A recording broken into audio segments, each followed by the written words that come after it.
அச்சமின்றி படத்தோட director mister Rajapandi தான் நம்ம கூட இருக்காங்க. வெல்கம். ட்ரெய்லர்லேயே வந்து சகாயம்னு ஒரு பேர் ரெஜிஸ்டர் பண்ணியிருக்கீங்க. அப்புறம் ஸ்கூல்ஸ் பற்றிலாம், எஜுகேஷன் சிஸ்டம் பற்றிலாம் டைலாக்ஸ் வருது. ஒரு பவர்ஃபுல்லான ஸ்கிரிப்டா அச்சமின்றி எடுத்துட்டீங்களா? ஒரு கமர்ஷியலுக்கான விஷயங்கள் எல்லாம் இருந்தாலும் படத்தோட கடைசி அதோட இலக்கு போய் சேர வேண்டிய இடம் வந்து கிளைமேக்ஸ் வந்து கல்வித்துறையை பற்றியும் அதில் இருக்கிற சில விஷயங்களை பற்றியும் அதில் இப்படிலாம் இருக்கலாமா அப்படிங்கிற ஒரு ஆதங்கமும் தான் அந்த படத்தோட மெயினான விஷயம். நாங்கள் எதுவும் கருத்து இப்படி பண்ணணும் போராடுங்க அப்படி எதுவும் சொல்லவே இல்லை.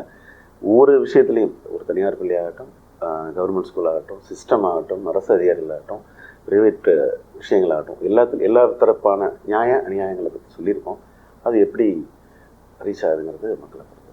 விஜய் வசந்த் ஏற்கனவே ஒரு படம் பண்ணிட்டோம், ஒரு கம்ஃபர்ட் லெவல் வந்துருச்சு, அதுக்காக மட்டும் விஜய் வசந்த் தான் அப்படின்னு இல்லை.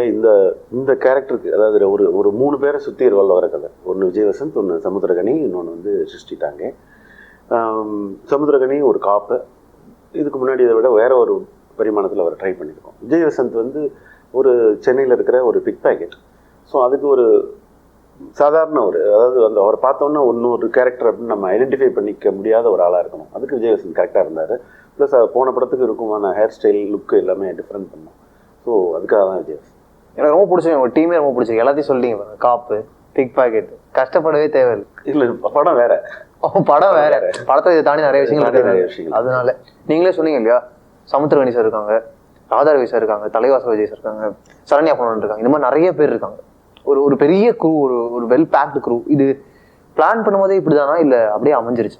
இல்லை, பிளான் பண்ணும் போதே இப்படி தான் இருந்தது. பட் ஒவ்வொருத்தருக்கும் ஒரு பேலன்ஸ்டாக இருக்குது. யாரும் நிறைய, யாரும் கம்மி அப்படி கிடையாது. எல்லாருக்குமே அவங்கவுங்க கேரக்டர் போயிட்டு ஜஸ்டிஃபைடாக தான் இருக்கும். ஸோ வாட் இஸ் அட்வான்டேஜ்னு நினைக்கிறீங்க இந்த மாதிரி வேறு லெவல் ஆர்டிஸ்ட் எல்லாருமே? இப்போ அவங்க என்ன சொன்னாங்கன்னா, நமக்கு ஷார்ட் இல்லைன்னா கூட அவங்க நடிக்கிறத பார்த்துக்கிட்டே இருக்கலாம் அப்படின்னாங்க விஜய் வசந்த். ஸோ அந்த மாதிரி ஆர்டிஸ்ட் இருக்கும்போது என்ன பெரிய அட்வான்டேஜ் ஒரு டேரக்டரா? அட்வான்டேஜ் என்னன்னா, இப்போ இதே வேற ஒரு முகலை வச்சும் பண்ணலாம். பட் இவங்களுக்கு வந்து நம்ம ஒரு குறுகிய காலகட்டத்துக்குள்ள ஒரு அளவாக, அதே சமயம் கரெக்டான ஒரு படமாக பண்ணும்போது இந்த மாதிரி ஆர்டிஸ்ட் இருக்கும்போது ஈஸியாக இருக்குது. நம்ம சொல்கிறத அவங்களுடைய அனுபவத்தில் புரிஞ்சுக்கிறாங்க, எடுத்து வாங்கிக்கிறாங்க, கேரக்டருக்குள்ளே சீக்கிரம் போயிடுறாங்க. ஸோ இன்னொன்று, இவங்க எல்லாருமே எனக்கு கம்ஃபர்டபுளான ஆர்டிஸ்ட். சரண்யா இருக்கட்டும், even Radharavi first time work பண்ணுறேன். பட் ஹீஸ் என்ன சொல்கிறது, வெரி குட் பெர்ஃபார்மர். தலைவாசல் விஜய் ரொம்ப நாளாக தெரியும். ஸோ எல்லாரும் விஜய் எல்லாருக்குமே வந்து இப்போ ஈவன் சுஷ்டிட்டாங்க புதுசாக வந்தால் கூட ஒரு நாள் 2 நாளில் ஷீ வெண்ட் கேரக்டருக்குள்ளே போயிட்டாங்க. ஸோ இந்த மாதிரி ஒன்றும் கம்ஃபர்ட் லெவலில் இருந்துச்சு. நம்ம சைடு அவுட்புட்டை ஈஸியாக கொண்டு வர முடியும். அவங்களே இம்ப்ரூவைஸ் பண்ணிட்டு இருக்கிறத விட நம்ம மனசில் நினைச்சதை கொண்டு வரது வந்து இவ்வளோ ஆர்டிஸ்ட் இருக்கும்போது ஈஸியாக இருக்குது. பிரேம்ஜி பற்றி கேட்கும்போது ஹீரோ தப்பிச்சிட்டாரு. அது நேக்கா நான் வந்து பெருசாக இன்வால்வ் ஆகிக்க மாட்டேன், கம்போசிஷன்லாம் ஃப்ரெண்டு அப்படின்னு சொல்லிட்டாங்க.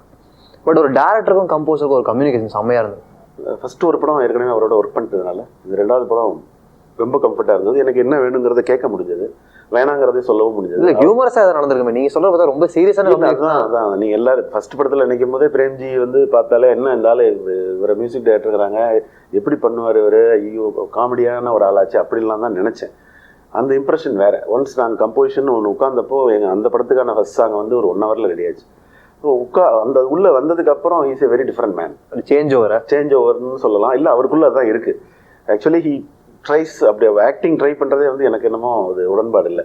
முழுக்க அவர் மியூசிக்கில் கான்சன்ட்ரேட் பண்ணி இதுக்கு மட்டுமே உழைச்சாருன்னா அவருக்கான ஒரு இடம் இருக்குது. He should try for that. Audio லான்ச்சில் என்ன அவர் ஜாலியாக சொல்லியிருக்காங்க, இளையராஜா அப்புறம் யுவன் சங்கர் ராஜா இவங்கள்ட்ட தான் நான் வந்து இன்ஸ்பயர் ஆனேன், இவங்கள்ட்ட நான் பாடு திருடுவேன் பரவாயில்ல அப்படின்ற மாதிரி. இல்லை, அது திருட்டுன்னு சொல்ல முடியாது. அதாவது அவருடைய குடும்பங்கிறதுனால, அவருக்கு ரொம்ப ராஜா சார் நெருக்கங்கிறதுனால, உரிமை அந்த மாதிரியா? உரிமைன்னு இல்லை, அந்த நெருக்கங்கிறதுனால சொல்லியிருக்கலாம். இன்னொன்று எதை கேட்டாலும் இது மற்றவங்க எல்லாருமே அவரை பார்க்கறது இவர் ராஜா சார்ட்டிருந்து எடுத்துருப்பாரு, யுவன்ட்டு இருந்து வாங்கி. அப்படி இல்லை, ஹீ மேட் ஹிம்செல்ஃப். அவருடைய உழைப்புன்னு ஒன்று இருக்குது. அவர் கீபோர்டிஸ்டாக இருந்தார். யுவன்ட்ட பல ரீரெக்கார்டிங்லையும் சரி, சாங்லையும் சரி, அவர் கம்போசிஷனில் உட்காந்துருக்காரு. அதில் சில விஷயங்கள் அவருடைய பங்கு இருந்திருக்கு. இன்னொன்று இயல்பாக ராஜா சாரை கேட்டுக்கிட்டே இருக்கிற நம்மளுக்கே ஒரு இருக்கும்போது அந்த குடும்பத்தோடய வாழ்ந்த ஒருத்தருக்கு கண்டிப்பாக மியூசிக் இருந்திருக்கணும். ஸோ அதை காமெடியாக வேணால் அவர் சொல்லியிருக்கலாம். பட் இன்னொன்று அவர்கிட்ட இன்ஸ்பயர் ஆகாதால் யார்? விஜய் வசந்த் கிட்ட வந்து நீங்கள் இப்போ 2 கேள்வி கேட்கணும்னு என்ன கேள்வி கேட்பீங்க? சொல்லலாம் ஏதோ சொல்லணும்னா எனக்கு வந்து விஜயோட கண்ணும் ஸ்கின் டோனும் ரொம்ப பிடிக்கும். அவருக்கான ஒரு பிளேஸ் இருக்குது இண்டஸ்ட்ரியில். அந்த ஒரு பர்டிகுலர் ஒரு 3 எழுத்து நடிகரோட இடம் அவருக்காக காலியாக இருக்குது. பிகாஸ் அவர் வந்து அதுலேருந்து வேற ஒரு விஷயத்துக்கு ஷிஃப்ட் ஆகிட்டார். அதுக்கு போகணுன்னா விஜய் ஹேஸ் டு இன்னும் கொஞ்சம் அவரோட ஃபிசிக்கல் இதுக்கெல்லாம் வந்து கொஞ்சம் ட்ரைன் பண்ணாருன்னா certainly he has a very good place which he can make and he should try for that. முத்திரை பதிக்கிறதுக்கு வந்து கண்ணும் கலர் டோனும் முக்கியமான விஷயம். இன்னும் கொஞ்சம் அவர் இம்ப்ரூவ் பண்ணிக்கணும் உடம்ப. பண்ணிட்டாருன்னா அவருக்கான ஒரு இடம் very very soon he'll get. இவ்வளோ கான்ஃபிடென்ட்டாக சொல்கிறத பார்த்தா அடுத்த படமும் இல்லை, அடுத்த படம் வேற ஒருத்தரை வச்சு பண்ணிட்டு திரும்ப விஜய் வசூல் ஸ்டார்ட் பண்ணிட்டீங்களா? அது இல்லை, பிளான் தான் போயிட்டு இருக்கு. அச்சமின்றி படத்தில் வந்து நினைச்ச எல்லாத்தையுமே எடுத்துட முடிஞ்சுதா, இல்லை ஏதாவது காம்ப்ரமைசஸ் அந்த மாதிரி ஏதாவது விஷயங்கள் நடந்ததா? இல்லை, எனக்காக ஒரு கேரக்டர் வந்து நான் எது ஒன்று பண்ணாலும் அது கடைசி நிமிஷம் வரைக்கும் எனக்கு திருப்தியே வராது. இன்னும் பண்ணியிருக்கலாம்னு. ஏன்னா ஒன்ஸ் நம்ம திருப்தி அடைஞ்சிட்டோம்னா அடுத்த லெவலுக்கு போகவே முடியாது. அப்படி பார்த்தா படம் ஃபர்ஸ்ட் காப்பி முடிஞ்சதுக்கப்புறம் கூட இந்த இது அப்படி பண்ணியிருக்கலாம், இதை தூக்கியிருக்கலாம், இதை எடுத்துருக்க வேண்டாம், இன்னும் கொஞ்சம் எடுத்துருக்கலாம், அது தோணிக்கிட்டே தான் இருக்கும். இன்னும் கொஞ்சம் எடுத்துருக்கலாம், இன்னும் கொஞ்சம் பெட்டராக எடுத்துருக்கலாம். நம்ம ஒன்றும் தோணும், இம்ப்ரூவைசேஷன் ஒவ்வொரு ஸ்டேஜ்லையும் இருக்கும். ஸோ அதை தாண்டி போகிறது தானே. இப்போ வந்து எல்லா படத்துலையுமே வந்து கான்ஸ்டன்டாக ஹியூமர் ஒரு விஷயம் வைக்கிறாங்க. அது என்ன கதையாக இருந்தாலும் வந்து நிறைய இடத்துல ஹியூமர் வந்து ஃபோர்ஸ் ஃபிட்டாக கூட தெரியுது. ஸோ அது எதனால ஒரு ஃபார்மேட்டாக? அது ஒன்று வந்து மக்களுக்கு ஹியூமர், நகைச்சுவை ஹியூமர் அது வந்து ரொம்ப பிடிச்சிருக்கு, உள்ளே வந்து என்ஜாய் பண்ணணும்னு. அந்த ஜானர் படங்கள் வந்து வரிசையாக ஒழுங்காக எடுக்கப்பட்ட எல்லா படங்களுமே ஹிட் ஆகுது மினிமமாக. அதே மாதிரி கொஞ்சம் நீட்டாக எடுத்த லவ் ஸ்டோரிஸ் எல்லாமே ஹிட் ஆகுது. ஸோ அந்த போகும்போது ஆட்டோமேட்டிக்காக என்னென்னா நம்ம வந்து அது இல்லையோங்கிற ஒரு பயம் வந்துடுது. அது எடுத்த பிறகு உணர்றோம். எடுக்கிறதுக்கு முன்னாடி வந்து இதை வச்சுக்கணும், காமெடி இருந்தால் நல்லா இருக்குமே, இது கேரக்டரோடு இருந்தால் நல்லா இருக்குமே அப்படின்னு ஒன்று தோணும்போது வைக்கிறோம். அது ஒர்க் அவுட் ஆகும்போது ஜெயிச்சிடறோம், ஒர்க் அவுட் ஆகலைன்னா டிபெண்ட்ஸ். ஒரு எவ்வளோ கஷ்டம் ஹியூமர் எழுதுறதுன்றது ஆஸ் அ டேரக்டராக நீங்கள் சொல்லுங்கள். இல்லை, ஒரு டேரக்டருக்கு கஷ்டமா இல்லையா? கஷ்டம்னா ஒரு நகைச்சுவை காட்சி எடுக்கிறதும் அதை எனாக்ட் பண்ணுற ஆர்டிஸ்ட்டை பொறுத்தது, அமைகிற சுச்சுவேஷனை பொறுத்தது. ஸோ இது வந்து அதுக்குன்னு சில ஸ்பெஷலிஸ்ட் இருக்காங்க. கிரேசி மோகன் இருக்காரு. அந்த மாதிரியான விஷயங்கள் வந்து மாஸ்டர் பீஸ் அதெல்லாம். So we can try. இதில் கோகுல் நல்லா எழுதுறாரு, இதற்கு தானே காஷ்மோரா. ஸோ அந்த அவங்களுக்குள்ளேயே சில இயல்பாகவே பானம் இருக்குது. அந்த மாதிரி ஆட்கள் பண்ணும்போது அது ஸ்பான்டானியஸாக நல்லா வருது.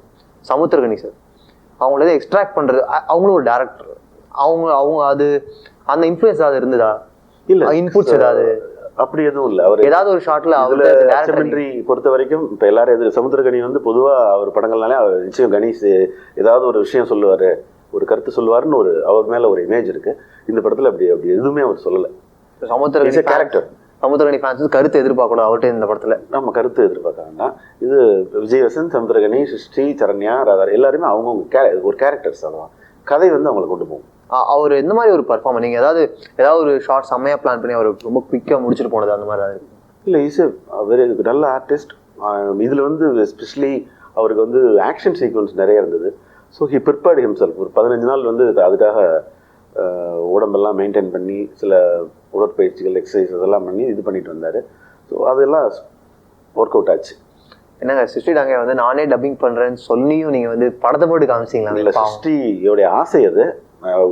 அவங்க இண்டஸ்ட்ரிக்கு வந்ததுக்கும் இப்போவுக்கும் அந்த பொண்ணு நல்ல தமிழ் டெவலப் ஆகிருக்கு. பட் எனக்கு டப்பிங் பேசும்போது அதில் அந்த கேரக்டரோட உணர்வை கரெக்டாக கொண்டு வரதுக்கு இன்னும் லாங்குவேஜோட ஒரு உணர்வு ரீதியான ஒரு பரிச்சயம், ஒரு அட்டாச்மெண்ட் அதுக்கு இன்னும் கொஞ்சம் நாளாகும். Maybe better. இன்னும் 2-3 வருஷம் கழிச்சு சிருஷ்டி கேன் டப் ஹர் ஓன். அச்சமின்றி படத்தை பார்த்துட்டு வெளில வரும்போது என்ன எங்களுக்கு டேக் அவேயாக இருக்கும்? இந்த படம் பார்த்துட்டு நீங்கள் வரும்போது உங்களுக்குள்ள ஒரு சின்னதாக எங்கேயாவது ஒரு மூலையில் அது ஒரு மைக்ரோ செகண்ட் தான் இருக்கும். யாரும் வந்து எவ்வளோ பெரிய கருத்து சொன்னாலும் அட்வைஸ் சொல்கிறதுக்கு நீ யாருன்னு தான் மக்கள் பார்ப்பாங்க. நம்மளை வந்து சினிமாவை வந்து அப்படி வச்சு பார்க்குற இது இல்லை. ஆனால் நல்ல விஷயம் வரும்போது அதை ஏற்றுக்கிறாங்க. கருத்துன்னு வரும்போது ஒரு மைக்ரோ செகண்ட் இந்த படம் பார்த்துட்டு வரும்போது இது இப்படி இருந்திருக்கலாமோன்னு எங்கேயாவது ஒரு இடத்துல ஒரு அண்ணனாவோ, ஒரு அப்பாவாவோ, இல்லை ஒரு டீச்சராவோ, ஒரு ப்ரொஃபஷனலாவோ, இல்லை ஒரு கவர்மெண்ட் அஃபிஷியலாவோ, இல்லை ஒரு ப்ரைவேட் இதில் ஒர்க் பண்ணுறதா யாராக இருந்தாலும் அவங்கவுங்க ஏதோ ஒரு விஷயத்தில் தன்னுடைய ஃபேமிலியில் எங்கேயாவது இந்த விஷயம் உங்களை தொட்டிருக்கும். அதில் ஒரு சின்ன கேள்வி ஒரு ப்ளூண்டு செகண்டுக்கு தோணுனா கூட அது இந்த படத்தோட சக்ஸஸ். அதுதான் வந்து இந்த படத்தோட அப்ஜெக்ட் பார்க்குறேன். நன்றி மிஸ்டர் ராஜா பாண்டியா அவர்களே. தேங்க்யூ. தேங்க்யூ.